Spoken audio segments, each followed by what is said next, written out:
Hello, welcome. Okay. இந்த வீடியோல என்ன பார்க்க போறோம் அப்படின்னு சொன்னால், எங்களோட சென்ட்ரிஃப்யூஜ் மெஷின் வந்து எப்படி வேலை செய்ய போகுது அப்படின்னு சொல்லி சென்ட்ரிஃப்யூஜ்ன்னு அப்படின்னு சொன்னால், மைய நீக்கம் செய்றதுக்காக பயன்படுத்துற மெஷின் வந்து எந்த மாதிரி வொர்க் பண்ண போகுது அப்படின்றத நார்மலா பார்க்க போறோம். ஓகே தான். மைய நீக்கம்னு சொல்றது வந்து எங்களோட 11th சிலபஸ்ல நாங்க படிச்சிருப்போம். இந்த குருதி மைய நீக்கம் செய்யப்பட்டது அப்படின்னு சொல்லி. குருதிய மைய நீக்கம் செஞ்சோம் அப்படின்னு சொன்னால், குருதி திரவ விளையம், அதே மாதிரி குருதி சிறு துணிக்கைகள் அப்படின்னு சொல்லி 2 லேயரா பிரியும் அப்படின்ற பாயிண்ட் ஒண்ணு சொல்லியிருக்கோம். ஸோ இந்த வீடியோல மைய நீக்கம் எப்படி செய்றது? மைய நீக்கம் எப்படி நடக்குது? அதுக்கு பயன்படுத்துற மெஷின் எப்படி இருக்கும்? அப்படின்ற மாதிரி நார்மலான ஒ ஒரு இது ஒண்ணு பார்க்க போறோம். ஓகேயா? ரைட். அந்த மெஷின் என்ன மாதிரி வொர்க் பண்ணுது அப்படின்றத பார்ப்போம். Okay fine. நீங்கள் இப்போ பார்த்துக்கிட்டு இருக்கிற மெஷின் தான் சென்ட்ரிஃப்யூஜ்னு சொல்கிற மெஷின். இந்த மெஷின் தான் நீங்கள் கிரேட் 11 சிலபஸில் படிச்சிருப்பீங்க. மைய நீக்கம் செய்கிறதுக்காக பயன்படுத்துகிற மெஷின்னு சொல்லி. அதாவது குருதியை நாங்கள் மைய நீக்கம் செய்வோம் இல்லையா? ஸோ குருதியை மைய நீக்கம் செய்கிறதுக்காக பயன்படுத்துகிற மெஷின் தான் இது.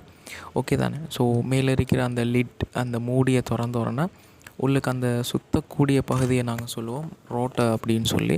ஸோ அதில் தான் நாங்கள் என்ன செய்ய போகிறோம் அப்படின்னு சொன்னால், எங்களோட சாம்பிள் எல்லாத்தையும் லோட் பண்ண போகிறோம்.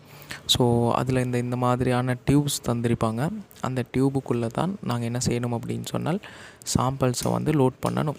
அதில் உங்களுக்கு பார்த்தீங்கன்னு சொன்னால் நிறைய சாம்பிள் லோட் பண்ணுறதுக்கான அந்த டியூப்ஸ் வந்து தந்திருப்பாங்க. ஓகே தானே? ரைட். நான் இப்போ பிளட் சாம்பிள் ஒன்று வச்சுருக்கிறேன். இந்த பிளட் சாம்பிளை வந்து நாங்கள் இப்போ எப்படி மைய நீக்கம் செய்கிறது அப்படின்ற மாதிரி பார்க்க போகிறோம். ஓகே தானே? ஸோ அந்த பிளட் சாம்பிளை அந்த ரோட்டர் உள்ளுக்கு நாங்கள் இப்போ போட்டாச்சு. சென்ட்ரிஃப்யூஜ் மெஷின் உள்ளுக்கு நாங்கள் சாம்பிள்ஸை லோட் பண்ணுற நேரம், இப்போ 2 சாம்பிள் லோட் பண்ண போகிறோம் அப்படின்னு சொன்னால், ஒன்றுக்கு ஆப்போசிட்டாக இன்னொன்று லோட் பண்ணணும். ஓகே தானே? ஸோ இப்போ 4 மாதிரி நாங்கள் லோட் பண்ண போகிறோம் அப்படின்னு சொன்னால், அந்த 4ஐயும் ஒன்றுக்கொண்டு எதிரெதிராக தான் என்ன செய்யணும் அப்படின்னு சொன்னால் லோட் பண்ணணும்.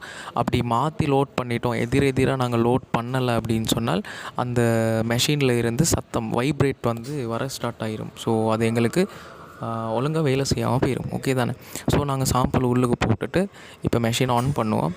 ஆன் பண்ணோன்னா அங்கே ரெட் கலர் ஆன் ஆகிருச்சின்ற மாதிரியான காட்டுறதுக்கு இது வந்து ஸ்டார்ட் ஆகும். ஸோ இப்போ நீங்கள் பார்க்கையிலும் உள்ளுக்கு அந்த இது சுற்றுறது. ஒரு நாளும் என்ன செய்யக்கூடாது அப்படின்னு சொன்னால், அந்த உள்ளுக்கு மைய நீக்கம் செய்கிற சந்தர்ப்பத்தில் நாங்கள் மூடிகளை திறந்து பார்க்கக்கூடாது. நீங்கள் இப்போ விளங்கணும் அப்படின்றதுக்காக தான் நான் என்ன செஞ்சுருக்கிறேன்டா அதை திறந்து காட்டினேன். இதில் வந்து எங்களுக்கு தேவையான மாதிரி ஸ்பீடை செட் பண்ணி கொள்ளையிலும் அந்த ஸ்பீடுக்கு ஏற்ற மாதிரி மைய நீக்கம் செய்து என்ன செய்யும் சொன்னால், எங்களுக்கு அந்த குருதியில் இருக்கிற படைகள் வந்து பிரிஞ்சு தரும். ஓகே தானே? ஸோ இதுதான் சென்ட்ரிஃப்யூஜ் மெஷினோட செயற்பாடு.